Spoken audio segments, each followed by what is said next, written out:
প্রিয় দর্শক, আপনাদের সবাইকে আবারও সাদর আমন্ত্রণ জানাচ্ছি আমাদের এই লাইভে। সারাদিন ধরেই আমরা আপনাদেরকে সিলেট সিটি কর্পোরেশন নির্বাচনের সর্বশেষ সব খবর দেখানোর চেষ্টা করেছি। আজকেও কিন্তু এই মুহূর্তে ভোটের সময় শেষ, 4টা বেজে গেছে এবং 4টা বাজার সাথে সাথেই কিন্তু ভোটারদের লাইনে আর কোনো মানুষ নেই। যারাই ছিলেন তাদেরকে ডেকে ডেকে সেন্টারগুলোতে প্রবেশ করানো হয়েছে এবং এভাবেই কিন্তু মানুষজন আজকে সিলেট সিটি কর্পোরেশন নির্বাচনে উৎসাহ উদ্দীপনার সাথে তাদের ভোটাধিকার প্রয়োগ করেছেন। সেন্টারের বাইরে, প্রতিটি সেন্টারের বাইরেই কিন্তু এইভাবে মানুষের ভিড় লক্ষ্য করা যাচ্ছে।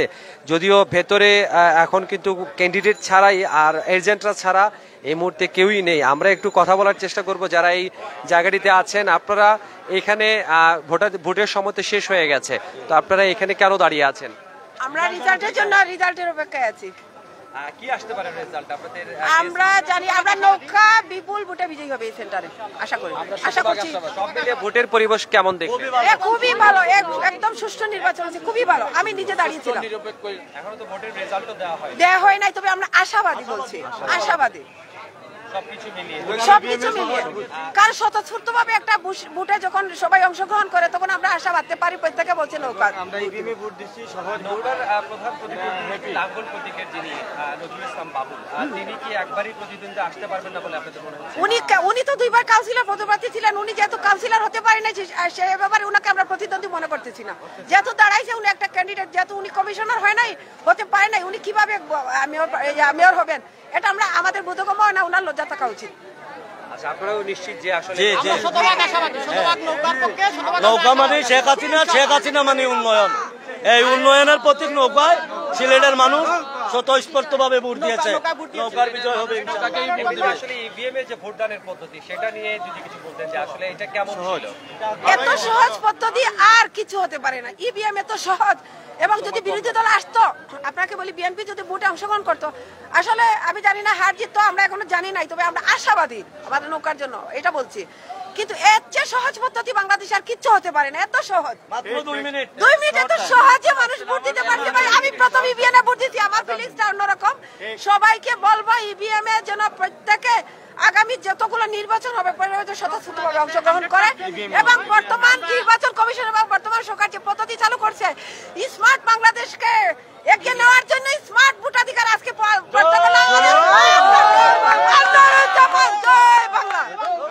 শুনতেই পাচ্ছেন। আসলে ভোটের কিন্তু রেজাল্ট এখনো আসেনি, ভোট গণনা শুরু হবে হয়তো ঘন্টা 2-এর মধ্যে বা ঘন্টা 3-এর মধ্যে বা খুব দ্রুততম সময়ের মধ্যে হয়তো ভোটের চলে আসবে। আপনাদের এই ওয়ার্ডে আসলে কোনো ধরনের অপ্রীতিকর কোনো ঘটনা ঘটেছে কিনা?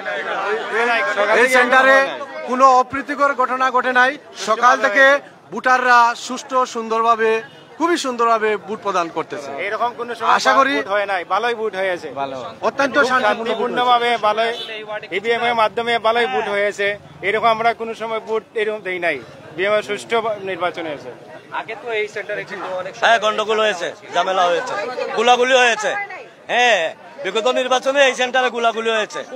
হ্যাঁ, কিন্তু খুব সুন্দর এবং সুষ্ঠুভাবে জনগণ ভোট দিচ্ছে, এবং ইভিএম এ যারা ভোট দিয়েছে এরা বাইরে আনন্দ উপভোগ করছে যে খুবই সুন্দরভাবে মাত্র 2 মিনিটের ভিতরে ভোট সম্পূর্ণ করা যায়।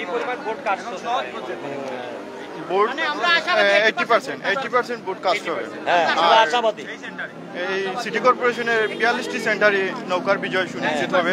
আর এই সেন্টারে সর্বপ্রথম এই নির্বাচনে নৌকার বিজয় হবে ইনশাআল্লাহ। বিগত আমলে এই সেন্টারটা অত্যন্ত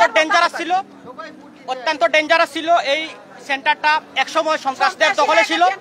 আমরা আশাবাদী এখন এই স্মার্ট নগরী করতে এটা খুবই সুন্দর এবং সুষ্ঠু পরিবেশে আজকের সারাটা দিন প্রত্যেকটা ভোটার ওদের চাহিদা মতো, ওদের নিজস্ব অভিমতে আপনার সেন্টার প্রতীককে ভোট দিয়েছে। কোনো ধরনের কোনো অপ্রীতিকর ঘটনা ঘটে নাই। আমরা সেই সকাল 8টা থেকে এখন পর্যন্ত আমরা রেজাল্টের অপেক্ষায় আছি। না, বিএনপি তো আসলে তারা জানে তারা জিততে পারবে না, সেই জন্য তারা আসে নাই। একটা অজুহাত দেখাইছে ইভিএম সম্পর্কে মানুষকে ভুল ধারণা দিচ্ছে। আসলে এখানে অনেক সবাই তো শিক্ষিত না আমাদের দেশে, যারা ভোট দিচ্ছে তারা ফিলিংস এসে বলছে যে খুবই সুন্দরভাবে ভোটটা দিচ্ছে। এবং এই সেন্টার আপনি জানেন সন্ত্রাসী বিএনপির দ্বারা অনেক সময় আক্রমণ করা হতো। এইবার কোন ধরনের বিশৃঙ্খলা ছাড়াই এই সেন্টারে শান্তিপূর্ণভাবে প্রথম দিলাম, যেহেতু এটা শান্তিপূর্ণ কোনো পরিবেশ দেখি নাই। ধন্যবাদ আপনাকে। দর্শক, দেখানোর চেষ্টা করছিলাম সিলেট নগরীর 5 নং ওয়ার্ডে একদমই প্রতিটা ওয়ার্ডের ভোটের চিত্রটাই কিন্তু ঠিক একই রকম। সবাই কিন্তু যে মূল যেসব সেন্টারগুলো আছে সেই সব সেন্টারের বাইরে অপেক্ষা করছেন এবং অপেক্ষার পালা শেষ হলেই কিন্তু ভোটের রেজাল্ট আসবে, তখনই কিন্তু অপেক্ষার পালাও শেষ হবে। এবং আপনি যে ওয়ার্ডটি থেকে এখন আমাদের এই লাইভটি দেখছেন, অবশ্যই কমেন্টস বক্সে লাইভটি আমাদেরকে একটু জানাবেন। এবং পুলিশ বাহিনীর সদস্যরাও কিন্তু সক্রিয়ভাবে তাদের দায়িত্ব পালন করছেন। আসলে সেন্টারের 300 মিটার পর্যন্ত কিন্তু রেজাল্ট ঘোষণার আগ পর্যন্ত কারোরই কিন্তু আসলে দাঁড়ানোর অনুভূতি নেই, যদিও এটি একটি প্রধান সড়ক এবং এই প্রধান সড়ক ধরেই এই ওয়ার্ডের যারা মানুষজন আছেন তাদেরকে এই প্রধান সড়ক ধরেই যাতায়াত করতে হয়। এবং সব কিছু মিলিয়ে বলা চলে যে একটা উৎসবমুখর পরিবেশের শেষে আমরা উপনীত হয়েছি একটা সুন্দর ভোটে। এবং আমরা যে ওয়ার্ডটিতে আছি এটি হচ্ছে সিলেট নগরীর 5 নং ওয়ার্ড। 5 নং ওয়ার্ডের খাসদুবির আদর্শ সরকারি প্রাথমিক বিদ্যালয়ের যে কেন্দ্রটি আছে সেই কেন্দ্রের বাইরে মানুষের অপেক্ষা, পাশাপাশি তৎপর আছেন আইন শৃঙ্খলা রক্ষাকারী বাহিনীর সদস্যরাও। তারা কিন্তু যতক্ষণ পর্যন্ত ভোটের রেজাল্ট আসবে না তারাও কিন্তু তাদের দায়িত্ব থেকে পিছপা হবেন না এবং কোনো ধরনের অপ্রীতিকর ঘটনা যাতে এই ফলাফল ঘোষণার আগ পর্যন্ত না হয় সেটা নিশ্চিতই কিন্তু তারা কাজ করবেন। আমরা আপনাদেরকে সেন্টারের ভেতরের অংশটাও একটু দেখানোর চেষ্টা করব। কিছু সংখ্যক সংবাদকর্মীর সাথে সাথে যারা এই নির্বাচনে প্রতিদ্বন্দ্বিতা করছেন তারা কিন্তু ভেতরে অবস্থান করছেন। এবং এটি হচ্ছে এই ওয়ার্ডের সবচেয়ে বড় সেন্টার। এখানে কিন্তু প্রচুর পরিমাণে ভোট আছে এবং মূলত এই সেন্টার থেকেই যারা আসলে সংখ্যাগরিষ্ঠতা অর্জন করতে পারেন তারাই মূলত এই ওয়ার্ডের নির্বাচনে জয়ী হয়ে থাকেন। এ কারণেই আসলে এই সেন্টারটির গুরুত্ব অনেক বেশি। দর্শক, তো প্রতিটা ওয়ার্ডের অবস্থাই কিন্তু একই রকম।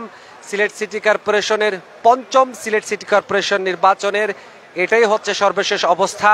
আমরা আপনাদেরকে সারাদিন ধরেই জানানোর চেষ্টা করছিলাম। ফলাফল ঘোষণার আগ পর্যন্ত আমরা আপনাদের সাথেই থাকবো। সে পর্যন্ত সবাই ভালো থাকুন, সুস্থ থাকুন, আমাদের সাথেই থাকুন। খোদা হাফেজ।